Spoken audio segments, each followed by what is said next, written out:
Hello friends, तर ice cream बघून सुटलं ना तुमच्या तोंडाला पाणी? चला तर मग आज निगुतीमध्ये मी तुम्हाला दाखवते होममेड कोकोनट आईस्क्रीम, जे एकदम झटपट बनतं आणि फक्त 3 इंग्रेडियंट्समध्ये.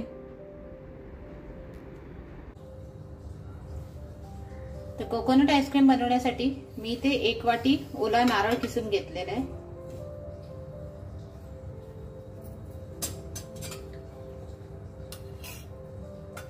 त्याचबरोबर मी इथे घेतलेले मिल्कमेड. तर हे 380 ग्राम्स मिल्कमेड होतं. त्याच्यातलं मी अर्ध वापरलेलं, आता अर्ध मी आईस्क्रीम साठी वापरते.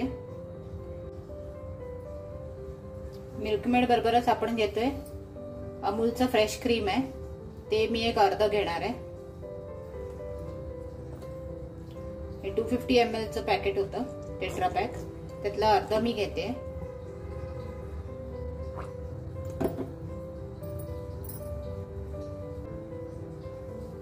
मिल्कमेड गोड असतं, त्यामुळे आपण ह्याच्यात साखर किंवा मध काहीच नाही वापरत आहे.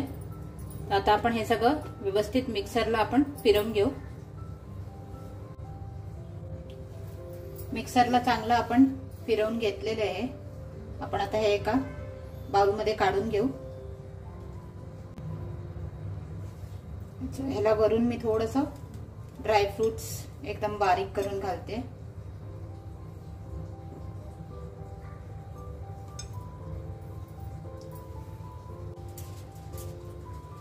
ह्याला आपण व्यवस्थित फॉइलनी कव्हर करूया.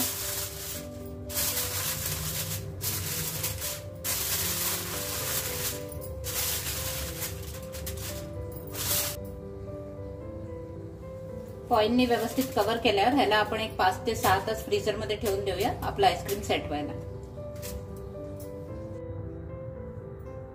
तयार आहे आपलं कोकोनट आईस्क्रीम. हे 6-7 तास आपण सेट व्हायला ठेवलेलं, तर आता सेट झालंय. आपण मस्त ह्याचे स्कूप काढूया. तुम्ही बघू शकता किती मस्त यम्मी आईस्क्रीम झालंय आपलं. चला तर मग आपण हे एन्जॉय करूया. आणि होप तुम्हाला माझी रेसिपी आवडली असेल, तर तुम्ही अशा पद्धतीने नक्की करून पाहाल. केल्यानंतर मला कमेंट्समध्ये जरूर कळवा. आणि माझ्या या व्हिडिओला लाईक करा, शेअर करा आणि सबस्क्राईब करा. थँक्यू.